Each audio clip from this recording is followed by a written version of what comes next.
Welcome to week number 2 and let's talk about cinematic composition. So, as I usually do, in order for us to understand cinematic composition principles, we need to break it down. We need to find out what this cinematic composition is made of so we understand it better, and the more we understand, the better chances are that we will really be in full control when we're trying to come up with cinematic compositions. So let's start straight away. Let's go back to Photoshop and figure out what the cinematic composition is made from. Actually, it's very simple. Cinematic composition is made of 3 things. First one, let's just quickly draw here. Probably already know what it is. It's our famous stickman, right? So this is what I call the first ingredient, which is our scene, right? And hopefully, I'm pretty much sure coming from week number 1, you guys had a bunch of different ideas. This is where you try to find out what is your scene about, right? Some of you had characters, some of you had like vehicles, some of you had like giant cities on the water or in the desert. So basically, this is the main fundamental first step, is to trying to have a scene. So once you have a scene, then we need to insert a second ingredient, which is, if I choose a different color here, which is our camera, right? We need to place a camera in a way we frame this person. So that's gonna be second ingredient, is our camera. And normally, like, as long as it is a white framing, it doesn't really matter. But if you want numbers, so usually I use 3, 2, 3, 5 to 1 or 2 to 1 camera. So for example, this is basically 2350 pixels by 1000 pixels, and this is 2000 by 1000 pixels if you're trying to create a document in Photoshop. And then the final element and ingredient we need would be our light source, right? I'll pick up a color here. So we will get either a sun or a lamp or something, and we're gonna drop it here. So the third ingredient will be light. And there's pretty much, that's it, right? This is what makes this is the tools that we use to make composition. And now the cinematic aspect of it comes from a fact how you use those, right? The frames, when you go and see a movie, usually a movie looks cinematic because the way they position their cameras, and also the way they control the light, and obviously the way they make a scene. So for a scene, they build sets, right? For example, it's either sets or it is CGI. It's basically something that they build first, and then they place cameras and lighting, and then they shoot the final movie. So as a concept artist, when you're starting out the project, you can kind of have control over all 3 of them, and the more you know about those, the better chances that you will come with the most amazing cinematic frames possible. Since we're going to be dealing with scene creation in 2D and 3D, right now the goal is to look at the cameras and the light. Let's start with the cameras. So when we have a camera, for example, let's draw a simple camera here. And then again, let's draw our scene, which will be pretty straightforward. It's going to be very simple stickman again, right? So there are 2 things that we're going to be doing with these cameras. First, obviously, it's the position of your camera, right?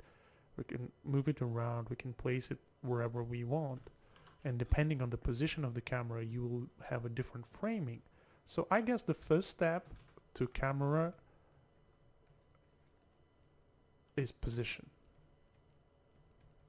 So we really need to understand where we place your camera, and depending on the story you have, the certain specific positions are used for the specific story elements. And the second thing we can use is the lensing. So if we change the lens here, we will also change the appearance and the look of this frame here. So and this is pretty much the parameters or the features we will be playing with, and we really need to make sure that you guys understand both of those. So let's just copy this scene over again and try to see what camera positions we have. Let's just go here. So we're gonna move our sample scene here, and then I'm gonna create a camera again. So when you're placing your camera, and usually like most of the artists, they either do it by gut feeling or they know how to use it. And obviously you want to be really on the side of knowing, because the moment you know how to place and where to place your camera, you control your story so much better. So we're gonna break down this into basically two positions of your camera. The first one would be what we call eye level camera, right?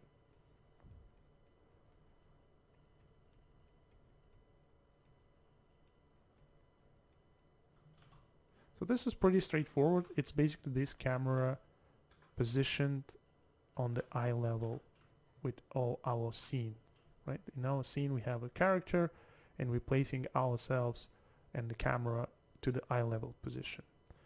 This is also what we normally call, if I go here, it's a neutral camera.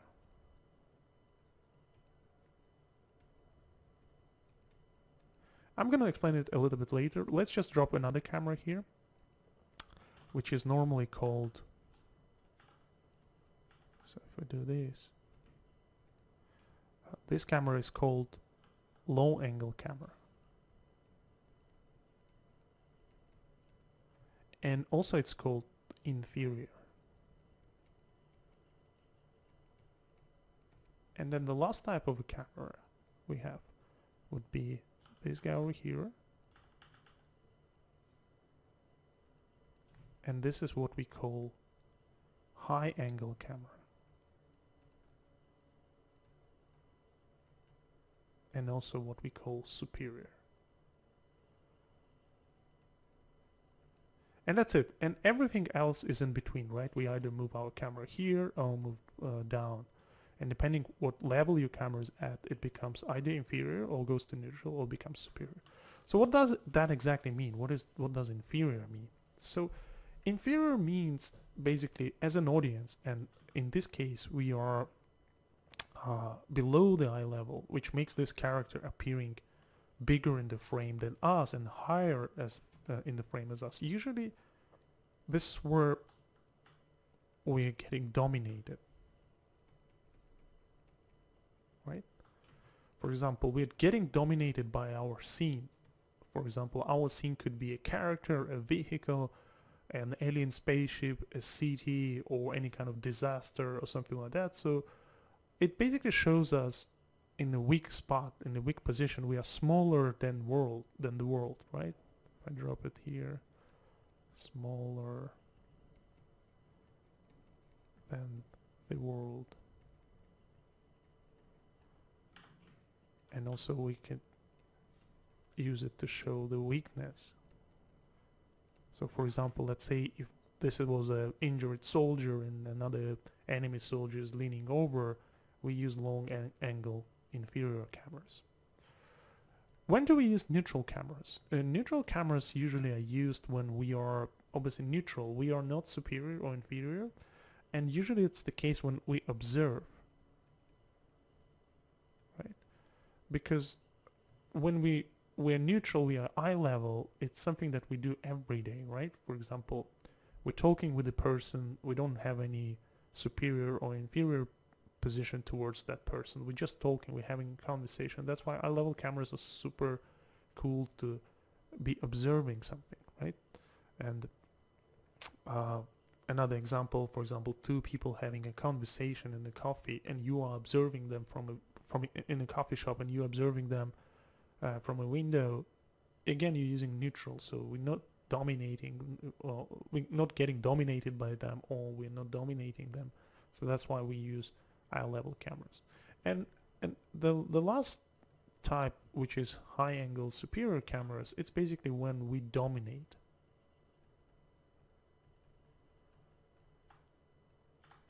Like when we have power of over something.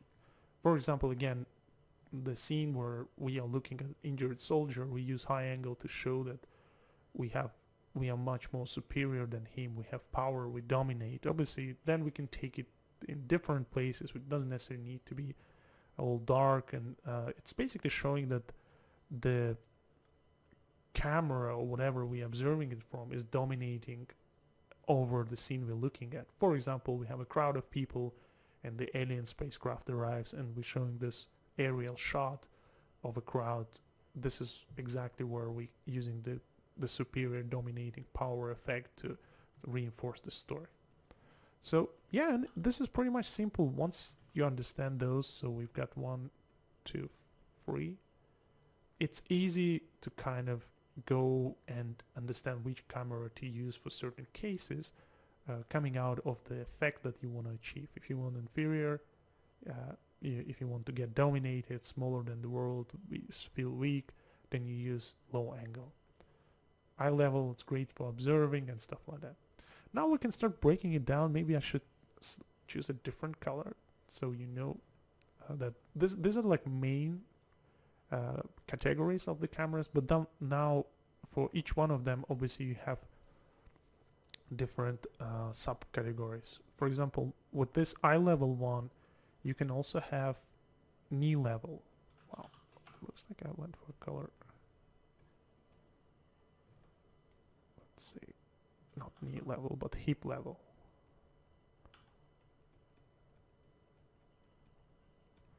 Hip level, it's basically the same camera, but it is lower. It's around hip level. It's also still neutral and observing camera, right? For example, let's say, I'm going to show you a few examples later on, but it is great to show when you want to show a group of people walking. So you're kind of like leaning towards the ground, and then you can have also knee or ground level camera.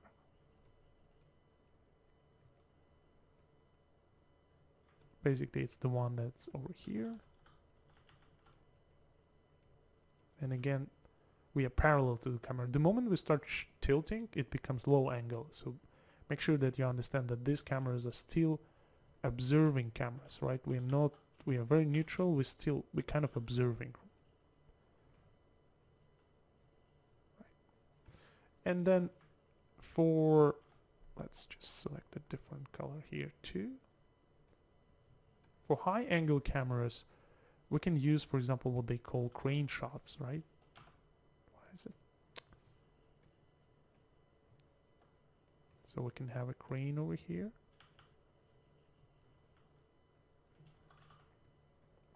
And we can have our camera here. Looking at this guy. So this one is called high angle crane shot.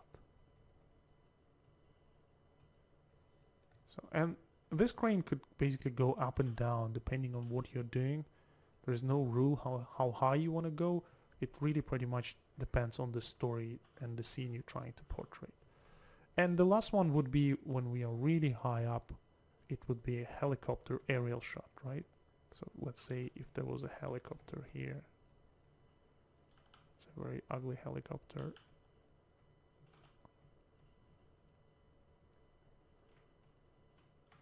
And then we will have a camera from the shooting from that helicopter view.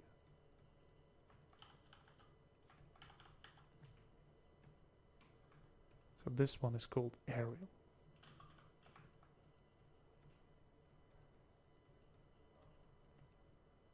And again, these are just like variations of high angle camera. High angle camera doesn't need always to be up high. For example, you could be shooting, like, let's say, let's do a sample scene here. And you will clearly see that in examples.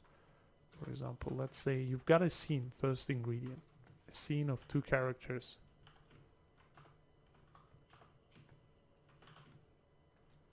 There's one character who's injured on the ground, and there is another character who is dominating over him.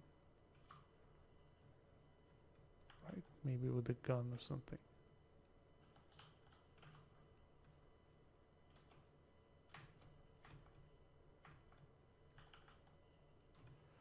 So in this case, we can use low angle camera first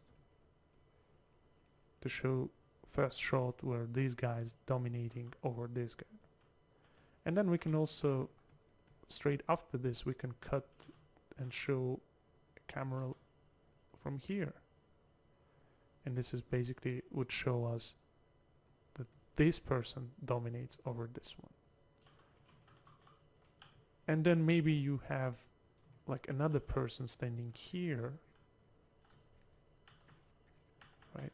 And he's observing this scene. Then we can use a neutral camera to observe from a distance. So this is like a very primitive scene where we have all the elements. We have our scene, basically a murder scene and the witness, and then we use all these free cameras to portrait and to create cinematic frames out of that. So yeah, this is pretty much it. Very simple. And once you will be starting doing your assignment, I will try to figure out how much you really understand. We're gonna pick up different frames, and I'm gonna force you to kind of really concentrate on understanding what exactly frames we are using and why we are using them, right? In order to kind of reinforce all this stuff, I wanted to open a very quick 3D file that I have and just show you so the basic principle but in 3D. So as you see, the first element we have is our scene, and now the rest would be us figuring out where we place our cameras, right? So, but because I'm in 3D, I don't need to draw it. I can just like rotate around, and this would be my eye level camera. So this is the camera that I'm looking from. Let's just turn off this. Okay, it's neutral. So these guys, they don't dominate me, or I don't dominate them either. The moment I go lower, for example, I become smaller. So this could be another soldier on the ground, or this could be a crowd view. Maybe they're standing on the on a structure on top of a cliff or something like that. So the higher we go, the lower we go, the more dominating these guys become. And then as we move up, we can start basically observing them from above, and this could be a bird view, and for example this could be them walking into an ambush or something like that. And even if there is nothing dangerous, it still like makes them it makes us superior than them, because we are quite above them. This could be like a dragon flying over them or something like that. So a very quick representation of what I was explaining in 2D. Let's go back to our presentation here and have a look at a few really interesting examples from the movies. So, oops. Okay. Camera position. Low angle shots, right? It's the one that I explained. It's where we're being dominated, we're being inferior to our scene, and this pretty much show what I was trying to explain.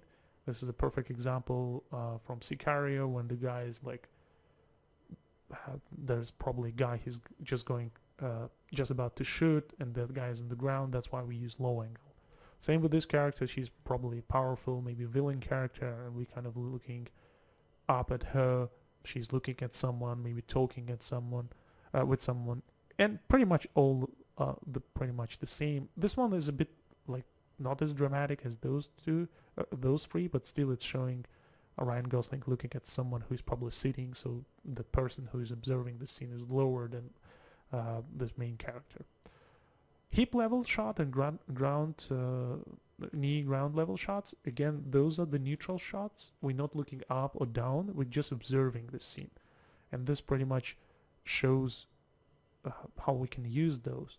And in general, the rule of thumb when you're using, let me go back to eye level neutral shot, it's the shot where we are present in the frame in a way. For example, we are a person, here, like if I draw, there is an actual person with a camera. So that's why usually eye level shots are used when you have a human interaction or we are observing someone. Hip level and knee ground shots, they are almost like you have a tripod, right? We placed our camera, it's like a CCTV camera or just observation camera, and we are observing that scene, but as a person we are not present in the frame. And if you look at these examples here, this one, we're not someone who is observing it, it's just like we trying to tell the story, trying to see what is in the frame. Same here. It's not like there is a soldier who's sitting on the sand and looking at those guys. No, it's just like a camera on tripod, and we're trying to establish the shot. We're trying to kind of show what is happening in the shot. It's pretty much same with all those camera positions. So as long as you understand, with eye level shots we are more present, and in hip level shots and knee ground level shots we are just observing via like a camera which is on tripod, you should be fine. And again, this is eye level shot, exactly what I was trying to explain, right? This is where we are actually present in the frame. For example, if I look at this frame, it's almost like looking, we are standing behind those guys, just looking over the shoulder. Over here we are behind the glass, and we're looking at Harrison Ford. Same here, we are probably the person who is in the car, and we're interacting with this character. And this frame is over the shoulder frame as well. We could be just a person looking at this scene. And eye level shots are so great because they kind of force you to be in the frame. It doesn't matter. Sometimes it's you observing it from far away or you being in the middle of conversation, but those are great to include you in the frame. So if you want to immerse yourself into the frame, you use eye level shot. Crane shots, which is superior cameras, right? We are above the horizon, we're above the eye level, and we're trying to show a scene, right? For example, here we're just showing those characters, and we show that there is a danger, right? They're walking in, there might be an ambush or something like that. Same here, there is also always a level of suspense when you're trying to use high angle superior shots, right? We don't know where these guys are going. There's always like intriguing moment.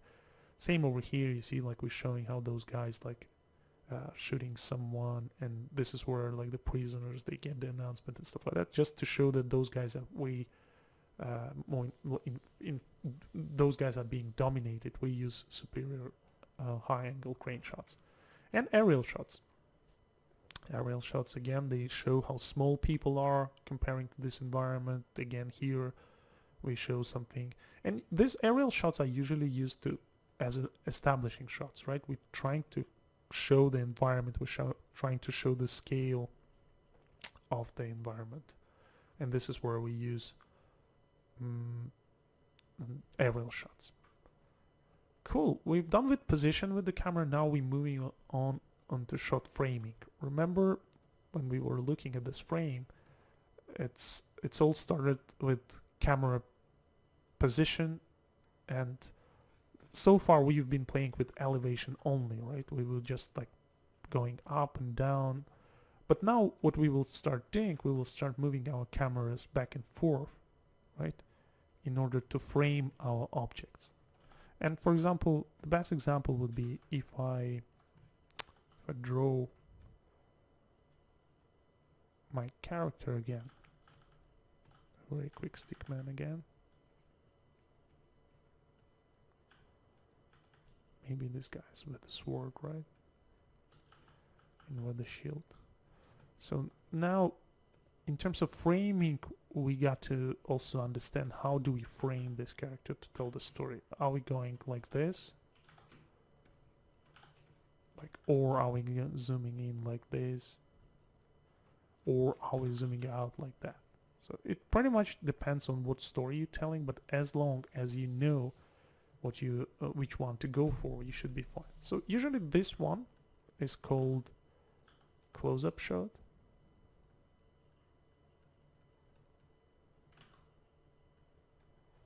This one is called medium, and this one is called full. So shot, shot, shot. And obviously there is a lot of shots in between those, right? For example, medium close up, medium full and stuff like that. But as long as you have them simplified like that, you will be much safer at the beginning, and then you can make it more and more complicated. So if we look at the 3D representation, pretty much what this is about is when we zoom in, like move closer and move away from the characters. For example, this is a full shot. So it's a full frontal shot. This is a full side shot, for example.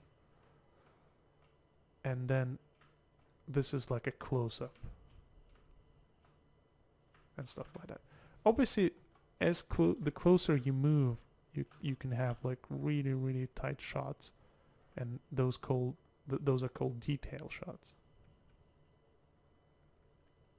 And then you can also zoom out dramatically, and these are called wide shots.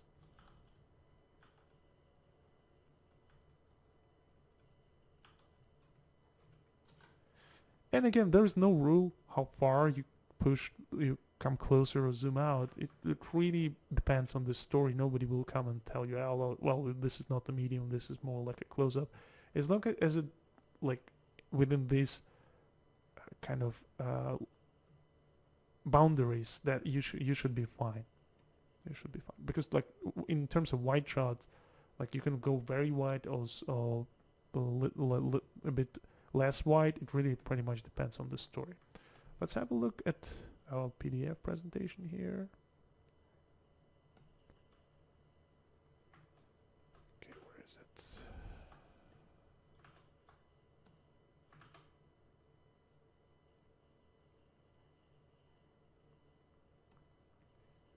Yeah, shot framing, and here I made a breakdown of this, right? So we've got, why is it long? It should be wide.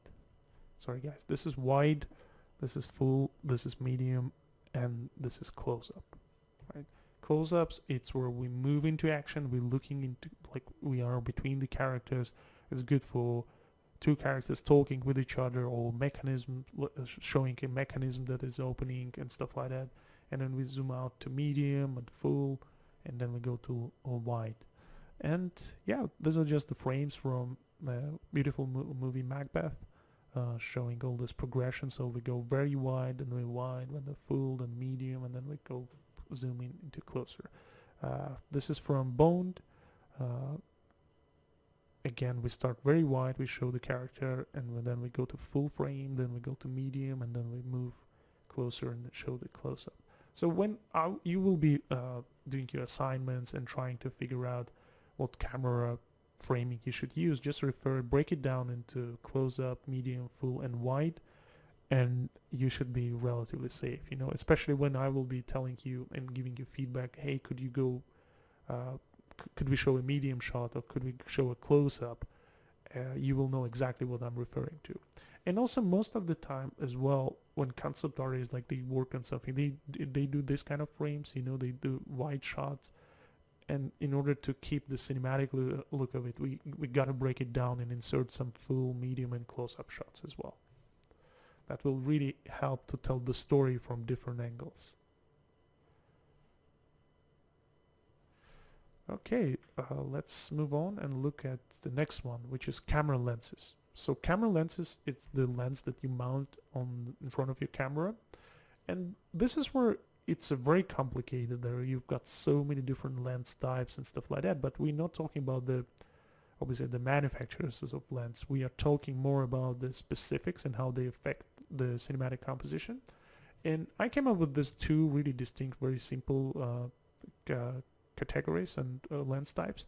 One is the wide angle lens, which basically means we are inside the scene, and the long lens means we are zoomed into the scene. Right, we first one we use if we want to be a part of a scene, and second one we use if we want to be outside of the scene, but we can observe it. I found the best way to show it would be in 3D, actually using KeyShot, because it just really works perfectly. So for example, I've got this scene again. we've got the three ingredients here. We've got the scene, we've got the camera, and we've got the light. So I can control the lighting, I can control the camera position, and obviously if I want I can change the scene as well. But let's leave light and content, the scene for now. Let's just concentrate on lensing. So look at this. I've got this character over here, right? So this is the character, which is my focal point. And obviously first part, we talked about camera positions, right? I can go inferior, I can show him from the bottom, I can go superior, I can go neutral. But then also the way we control it by changing the lensing. And you can see the number here, it's basically the perspective. It's showing the lens type we're using, and I can basically change it. You see, like if we go too wide, now we kind of zoom into this action. We, like for example, we are not a part of the scene, we are probably somewhere like on the other tower and we are observing it, right? Like this. And if we want to be a part of this scene, let's say I wanted to be a part of a scene, I wanted to be standing on one of those towers next to this guy, without changing my camera position, all I had to change was my lensing, right? I would change my camera lens to like wide angle lens, let's say like 26 or 24 millimeter. Now I'm actually a part of this scene, you know, like I'm just very close to this guy. I'm probably like walking around him, opposing to what I had with the long lens, where I was like, if I wanted to do this, I would be probably like a drone flying around him, because as you see, I'm so far away. Like if I zoom out a little bit, I'm so far away from this guy. Yeah, very simple. Remember, if it's a wide angle lens, we are a part of a scene most of the time, and if it's a long lens, we are zoomed into the scene, but we are significantly far away from it, right? But then you would say, what about like if we had an aerial shot, right? Let's say, that's why like I wanted to show you this example. So this is an aerial shot with a very long lens camera. So what would be the difference? The difference is pretty straightforward. Look at this. Like if I go for wide angle lens, I have less perspective. Look how flat it is. Like everything is just like very, very, almost isometric. And opposing, if I go wide lens, this is what we get, right? We get a lot more perspective. So basically this could be like a bird view, right? Like us flying around it. And we use like this shot. But if we want to be zoomed in into specific, like if we do this, it's basically us like really far away. It's almost like we are on the plane or something. So the moment you use wide angle lens, you get closer to this scene. Okay, now let's move back to our characters here. Wow, this is very sensitive. So where our characters are. Okay, let's just zoom into these characters again.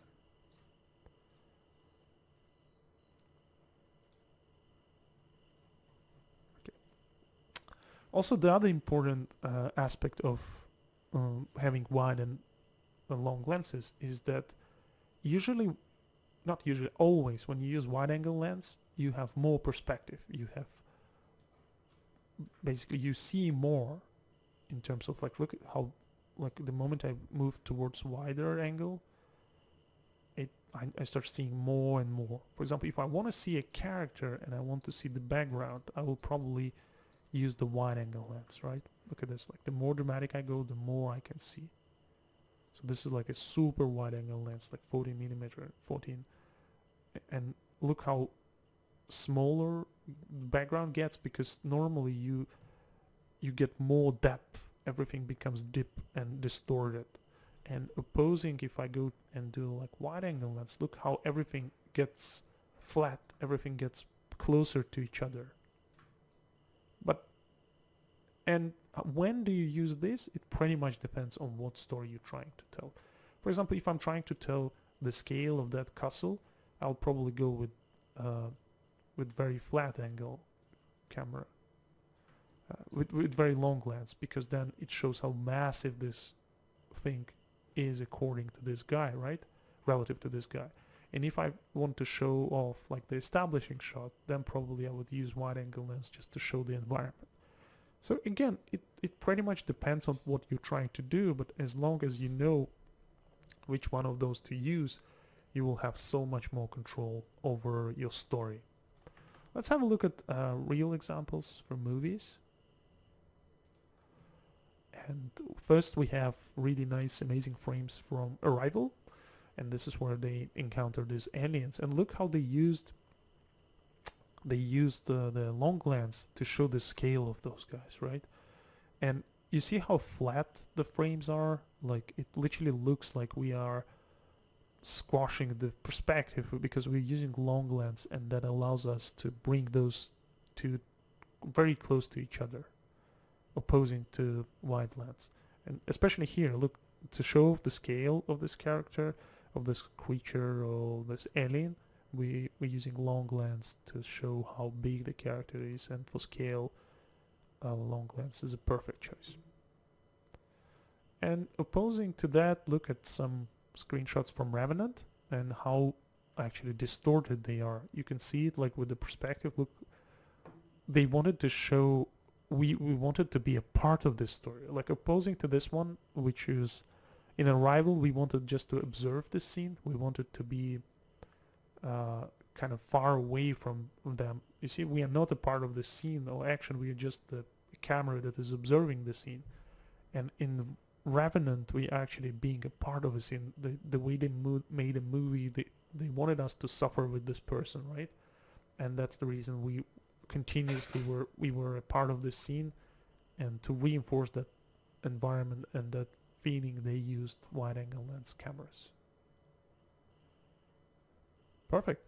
And obviously, again, related to lenses, we have short focus, right? It's basically how we can control the short focus to emphasize our story on specific elements by defocusing the rest. And this is pretty much very straightforward. You have two types. You have deep focus, for example, beautiful frames from Batman series. And this is where, like, deep focus means everything is in focus, right? We almost see, we go deeper, and we kind of, everything fills in the focus. And shallow focus is where we use like shallow depth of field to defocus the background. And if I show it to you in Photoshop, so let's go to Photoshop.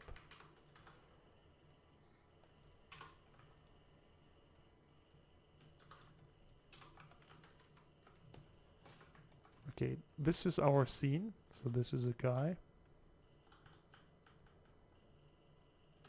And this is our camera, right? And we are basically observing this scene.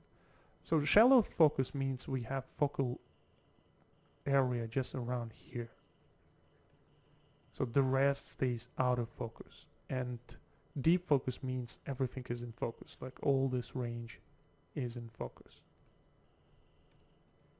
And when do we use that? It pretty much depends on the story again, but usually when we use long lenses, this is the case. So it's like almost in all cases, long lens means shallow depth of field, and wide angle lens means deep focus.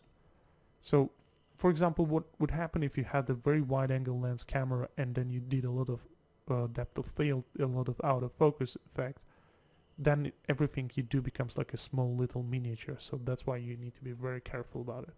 In order to illustrate that, let me open my 3D file again, and let me just go to my cameras. Okay, and let me activate depth of field here. So boom. Yeah, as you see, right now what we have here, we have a wide angle lens camera because I know it's 25mm, and then we have this depth of field effect. And this what doesn't make this scene very realistic, because Now it looks like a miniature. Now it almost looks like we have this guy, and especially like if I zoom out.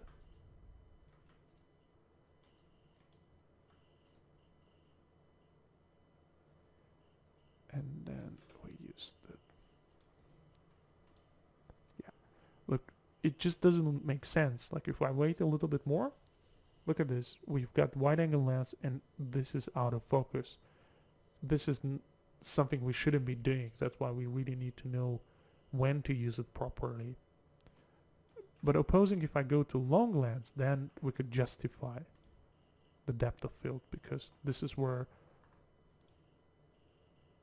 basically we know that we're going to have more shallow focus. But then again, we need to be very careful how much we introduce it. Right now it's just too much. Like probably I need to play around with the amount of depth of field I'm having, so it's not as dramatic. So this is something that you would probably have with this kind of lens. So again, like controlling focus is much easier in 3D, but also if you stay aware of it when you're doing just 2D artwork, that would be fantastic. And obviously once we start playing with the 3D elements, it will make much more sense. To summarize, the rule of thumb, long lens has more shallow focus, basically has shallow focus, and that means you have more depth of field, more things out of focus, and with wide angle lens usually you have less focus, less depth of field and out of focus effect. Okay, now let's just summarize everything we talked about and just make a quick checklist that we make sure that we understand all the steps that we went through. So the first one always is to have a content, right? This is pretty much driven by your ideas. It's either a person or character, vehicle, environment, and then you basically know what kind of scene that you have in your mind. So first one would be always a scene. Then we gotta place your camera, or let's say our camera, in the scene. And this is as a checklist. First one would be position of your camera. So we'll try to find a reasonable position of your camera to tell a specific story, right? So we can move it around our scene to come up with different effects. And then the third checklist, the third item on our checklist is lensing, right? So first we gotta define, is it wide or long lens, right? And basically coming out of that, we will have a different depth of field effect. So those are like the basic parameters related to our scene and to our camera and camera position and lensing. But then the next step would be introducing some light, because also moving your light around, this is where you can change the appearance and cinematic of your composition. So let's say if you place a light over here, depending on if this was a direct light, you will have a shadow, which also will be a part of this composition. Maybe then if you have like some structure here like a tree, then you will have a tree shadow. So all those elements will create different visual shapes in your composition, and that's what will affect the look of your composition too. So light is the next beast we need to deal with, right? So let's go back to our composition and to our presentation, pardon, and talk about cinematic lighting, right? We're gonna be very short with this, because I think where this cinematic lighting really shines on would be the 3D part of it. When we'll start playing with 3D, I'll explain you what kind of and type of lights we're gonna be using, and that's gonna happen next week. But so far, there are two major like categories in lighting that I wanted to talk about. One is artistic lighting. You know, when you watch movies, often the way directors and cinematographers they control light is pure magic. You know, they can do stuff which you kind of, it looks like something that we normally see, but it's so art directed. So artistic lighting doesn't necessarily need to be realistic. That's the point. For example, when you look at these beautiful frames here, all of those frames, they have this lighting scenario which, when you start thinking about it, it's not real, right? Because like, look at this frame. It looks like there's a giant lamp ahead above this set, which lights this composition. Same here, like for example, it looks like there's a giant lamp, and it kind of makes it surreal, but still it looks good enough to represent whatever we're looking at. So this is what I call artistic lighting. So we as an artist, we tweak our lighting, we can do different tricks. And the second one would be realistic lighting, when you're trying to achieve your frames but you use real lights. So they are not made up, they are not CGI lights, they're realistic lights you can get in the frames. And you can still use CG but stay with the realm of realistic light. As you see here, we're basically using a sunset scene to kind of capture here beautiful frame, again by Roger Deakins, amazing cinematographer, where he uses these lamps to kind of seal it. It almost like looks like concept art, but it's not. It's actually like real movie frames. And same over here, and just basically kind of using the light, the realistic light sources to make those two. So we're gonna be dealing with those light scenarios later on, especially in the third week. So for now, for me, it was important for you to understand that we can use this two type of lighting to come up with cinematic frames. And the last subject in this section of my lecture would be theatrical versus cinematic framing. Remember when we talked about framing, we go from wide shots, we're gonna go from medium, close-up shots. It's basically was us moving the camera, but also we can affect our framing by using our scene, right? So if I go back to my simple Photoshop file, the way I can frame my scene composition would be either moving my camera, as I showed, you move it up or down, or you can start moving your objects in the compositions. This is basically where we start manipulating our main ingredient, which was our scene. And this is where we would have two concepts. One which I call theatrical, and another one will be cinematic framing. So let's look at theatrical framing. Basically, you've been in theaters, you know how the set they have there, it's quite flat, right? They only have like 10 meters or something, and that's why when they show their composition, they had to put everything either on painting or on cards. And basically this is what made theater, right?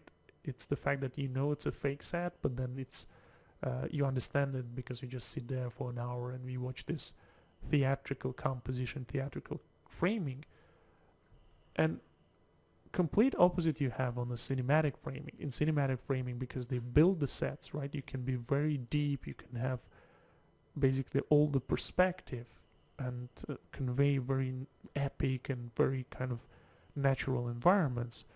The reason why this is important to know, because most of the time what concept artists do, they slowly start having like very theatrical compositions. Let's say, for example, I had I'm looking at this view over here, and as an artist, I can start like putting some bushes in this composition, right? I can do like in the background, I can do like building with the door and stuff like that, and I can have whatever I want. So like as my subject, I can recreate, as my scene, I can create as many things as I want, especially if I'm on the right layer. Okay, if I'm on the right layer, I can like basically create this whole environment. So this is my cinematic scene. But then what happens when I'm drawing it, obviously, for example, I'm intending to do a cinematic framing, right?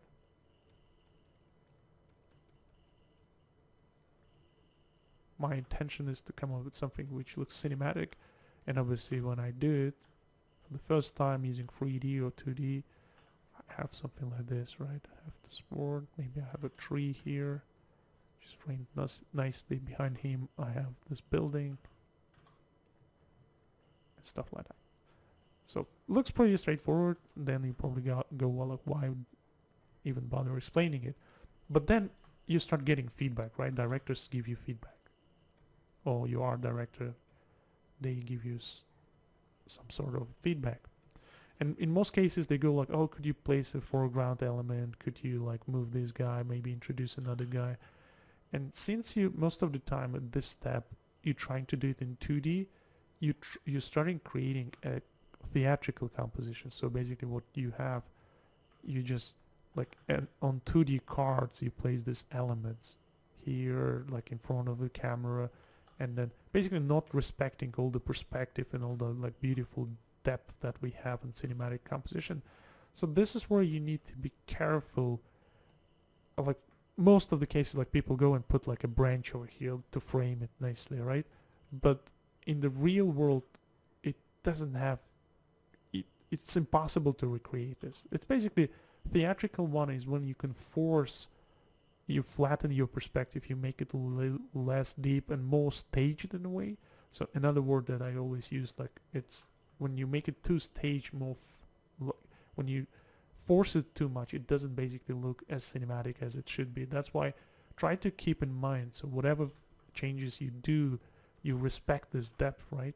You respect this aspect that in movies we can build this whole set, opposing to theater, which is always like on cards. They have a very limited space. That's why they have like background, foreground here, middle ground here, and the background is just a flat painting. You can totally do theatrical framing, but I always believe if you're looking for a cinematic frame, you better like use all this depth and use the possibilities of 3D space to create like really epic environments. And whenever you will be doing your artwork, I will, like for example, the simple example would be using rain. For example, in theater, they will probably have a rain as a flat thing, right? They will have this plate, like some kind of some sort of a card to do that. And that's pretty much what artists do. They put like a rain on a card, and it just doesn't have depth. It looks like a card, and then you apply motion blur, it looks even worse.